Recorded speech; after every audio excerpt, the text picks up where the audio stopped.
Input.GetAxis works in a similar fashion to getButton and getKey, but with some fundamental differences.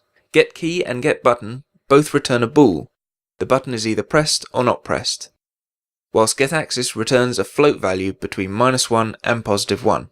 We set up axes in the Input Manager, which can be accessed via the Edit, Project Settings, Input top menu. With a button press, you'd only consider the positive button value. But with an axis, we should consider both positive and negative buttons, as well as gravity, sensitivity, dead, and snap. This is the standard behavior of GetAxis horizontal. Remember that GetAxis returns a float.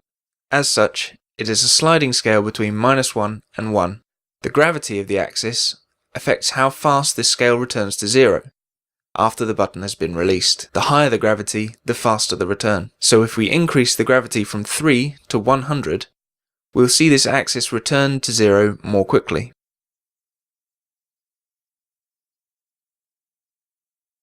Likewise, if we lower the value from the default of 3 to 0.1, the axis value will return to 0 more slowly.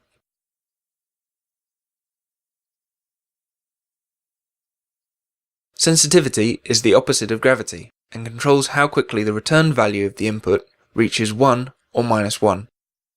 The higher the number, the more responsive; the lower the number, the more smooth.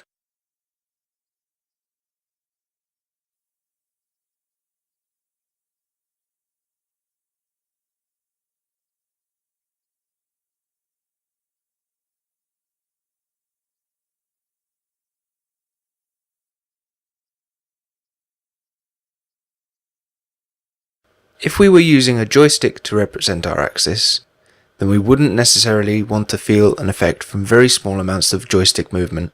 To avoid this, we have a dead zone.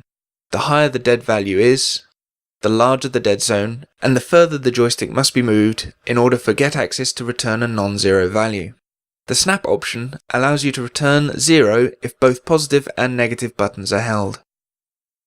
To receive a value from horizontal or vertical axes, simply add an instance of input.getAxis horizontal or input.getAxis vertical to your code as seen here. You can also use input.getAxis raw to only return whole numbers and nothing in between. This is useful for 2D games that need precise controls rather than smoothed values. Note that this does not require the use of gravity or sensitivity.